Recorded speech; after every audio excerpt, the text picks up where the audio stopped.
پہلگام واقعے سے پاکستان کا کوئی تعلق نہیں تھا۔ پاکستان نے پہلگام کی غیر جانبدارانہ عالمی تحقیقات کی پیشکش کی۔ بھارت نے پیشکش کا جواب دینے کے بجائے جارحیت کا راستہ اختیار کیا۔ وزیر اعظم شہباز شریف نے اڑان پاکستان سمر اسکالرز کے لیے منتخب طلباء کے وفد سے گفتگو کرتے ہوئے بتایا کہ 6 اور 7 مئی کو بھارت نے بھاولپور اور دیگر مقامات پر جارحیت کی۔ جوابی کارروائی میں بھارت کے 6 طیارے مار گرائے۔ 9 اور 10 مئی کی رات بھارت نے دوبارہ حملہ کیا تو ہم نے پوری طاقت سے جواب دیا اور دشمن کو سبق سکھایا۔ مولانا کی خیبر پختونخوا میں تبدیلی کی خواہش، تجویز ہے صوبے میں تبدیلی آئے۔ تبدیلی پی ٹی آئی کے اندر سے ہی آنی چاہیے۔ پی ٹی آئی اپنا رویہ تبدیل کرے تو بات ہو سکتی ہے۔ پشاور میں نیوز کانفرنس کرتے ہوئے سربراہ جے یو آئی سے مولانا فضل الرحمان نے کہا کہ کے پی حکومت کی اکثریت جعلی ہے۔ فاٹا کے لیے بغیر مشاورت بڑی ترمیم اور آئین میں اتنی بڑی تبدیلی کی گئی۔ آج جس ترمیم کو واپس کرنا ملک کے مفاد میں ہے۔ بلوچستان میں دہشت گردی ہو رہی ہے۔ سندھ میں ڈاکو راج ہے۔ ملک سے دہشت گردی کیسے ختم ہوگی؟ اب یہ سوچنے کی بات ہے۔ اور ملٹری ٹرائل سے سزا یافتہ ملزمان کی ریٹ قابل سماعت قرار۔ ملٹری کورٹ سے سزا یافتہ متعلقہ ہائی کورٹ میں ریٹ پٹیشن دائر کر سکتے ہیں، یہ ان کا آئینی حق ہے۔ وفاقی حکومت کی درخواستوں کو ناقابل سماعت قرار دینے کی استدعا مسترد ہو گئی۔ 9 مئی واقعات کے الزام میں ملٹری کورٹ سے سزا یافتہ ملزمان کے ریٹ پٹیشن پر پشاور ہائی کورٹ کے 2 رکنی بینچ نے تحریری حکم نامہ جاری کیا۔ حکم نامے میں کہا گیا ہے کہ ہائی کورٹ اپنے آئینی اختیارات استعمال کر سکتی ہے اور آئینی ذمہ داریوں پر آنکھیں بند نہیں کر سکتی۔ فریقین کو نوٹس 14 روز میں جواب طلب۔ پانی پی ٹی آئی کے احتجاج کی کال پر پارٹی قیادت تقسیم کا شکار۔ P T I core committee احتجاج کی کال پر کسی نتیجے پر نہیں پہنچ سکی۔ ذرائع کے مطابق گزشتہ رات کور کمیٹی کے اجلاس سے بیرسٹر گوہر احتجاجاً اٹھ کر چلے گئے۔ پنجاب میں ہونے والے کنونشن کے بارے میں عالیہ حمزہ کو اعتماد میں نہیں لیا گیا۔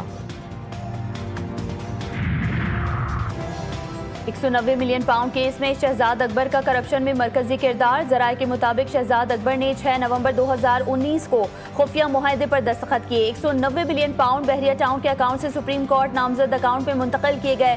شہزاد اکبر نے این سی اے سے معاہدہ کرتے وقت ریاستی اداروں کو اعتماد میں نہیں لیا۔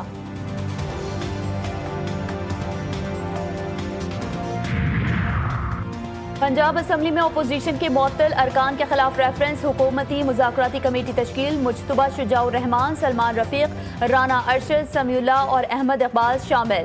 پیپلز پارٹی سے علی حیدر گیلانی، قافلی سے چودھری شافع، آئی پی پی سے شعیب صدیقی حصہ۔ اپوزیشن کی جانب سے اپوزیشن لیڈر اسپیکر کو مذاکراتی کمیٹی کے نام دیں گے۔ اپوزیشن مذاکراتی کمیٹی کے نام آج اسپیکر آفس کو جمع کرانے کی ہدایت۔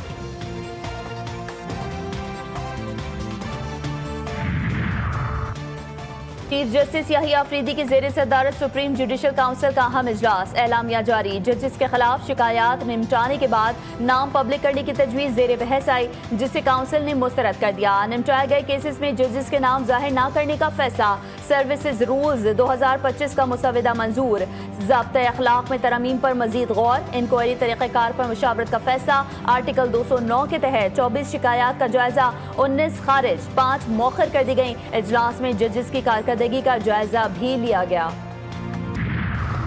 وزارت خزانہ کی چونکا دینے والی رپورٹ جاری۔ 15 ریاستی اداروں کا مجموعی خسارہ 59 کھرب روپے سے تجاوز کر گیا۔ نیشنل ہائی وے اتھارٹی سب سے زیادہ خسارے میں۔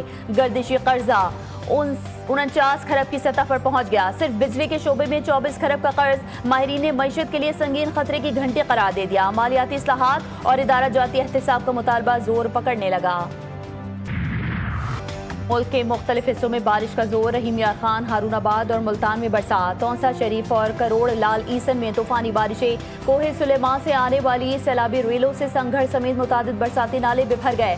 دریائے سندھ میں شدید طغیانی، حفاظتی بند ٹوٹنے سے 30 سے زائد دیہات زیر آب، لاکھوں ایکڑ پر کھڑی چاول، تل، سورج مکھی اور سبزیوں کی فصلیں تباہ، سینکڑوں کچے مکانات منہدم، مال مویشی ہلاک۔ لاہور میں سورج کے بعد پھر برسات، کراچی میں گرمی کی شدت برقرار، جزوی سمندری ہواؤں کے ساتھ موسم گرم اور مرطوب۔ کل سے سمندری ہوائیں مکمل بحال ہونے سے موسم میں بہتری کی توقع۔